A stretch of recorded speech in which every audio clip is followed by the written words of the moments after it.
ఇక మిగిలిన అప్డేట్స్ చూద్దాం. హామీల అమలు విషయంలో తెలంగాణ సీఎం రేవంత్ రెడ్డి మాజీ మంత్రి హరీష్ రావుల మధ్య మాటల యుద్ధం జరుగుతోంది. ఇద్దరు నేతలు ఢీ అంటే ఢీ అనేలా వ్యవహరిస్తున్నారు. మోసానికి మారుపేరు హరీష్ రావు అని ఎద్దేవా చేశారు. రాజీనామా లేఖ కూడా అంతా డ్రామా అని అభివర్ణించారు. దీనికి అదే స్థాయిలో కౌంటర్ ఇచ్చారు మాజీ మంత్రి హరీష్ రావు.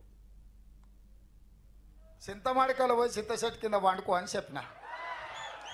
ఇవాళేమంటుండే అమరవీరుల స్తూపం దగ్గరకు పోయి దాన్ని కూడా ఆయనకి ఎప్పుడు మోసం చేయాలనిపిస్తే ఆ మోసానికి ముసుగు అమరవీరుల స్తూపం.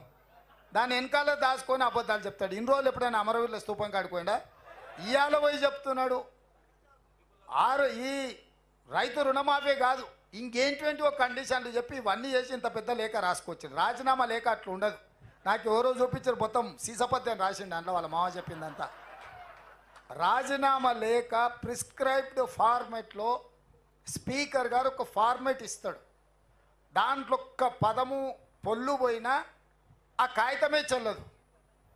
మళ్ళీ ఈయన సీసపద్యం అంతా రాసుకోవచ్చండి. సీసపద్యం రాజీనామా పత్రం చెల్తుందా?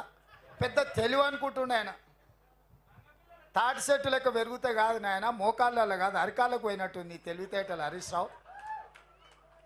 ఇప్పుడు కూడా నేను చెప్తున్నా హరీష్ రావు, నీ సవాల్ను స్పష్టంగా మేము స్వీకరిస్తున్నాం. 15 ఆగస్టు లోపల 2 లక్షల రూపాయల రుణమాఫీ చేస్తా, నీ రాజీనామా రెడీగా పెట్టుకో. 5 ఏళ్ళు నాకు పదవిలో లేకపోయినా కూడా రాష్ట్ర ప్రజలకు మేలు జరిగితే నాకు అంతకంటే ఆనందం ఇంకోటి ఉండదు. అందువల్ల నేను రాజకీయాలకు అతీతంగా స్వచ్ఛందంగా ముందుకొచ్చాను. నేను స్పీకర్ ఫార్మెట్లో కూడా నా లెటర్ ఇవ్వడానికి నేను సిద్ధంగా ఉన్నా.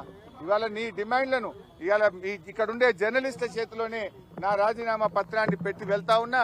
స్పీకర్ ఫార్మెట్లో రాజీనామా ఆమోదించుకొని పదవికి దూరంగా ఉండడానికి నేను సిద్ధం. కానీ నువ్వు మరి ప్రజలకు ఇచ్చిన మాట నిలబెట్టుకోవాలని కోరుతా ఉన్నా. 6 గ్యారంటీలు 100 రోజుల్లో అమలు చేస్తామని బాండ్ పేపర్ల మీద రాశారు. చట్టబద్ధత తెస్తామని చెప్పారు. మొదటి రోజే సంతకం పెడతామన్నారు. ఇది సోనియా గాంధీ తల్లిగా ఇచ్చే మాట అని చెప్పి రాష్ట్ర ప్రజలకు మీరు హామీ ఇచ్చారు. ఆ హామీలు అమలు చేయాలని మరొక్కసారి నేను కోరుతా ఉన్నా.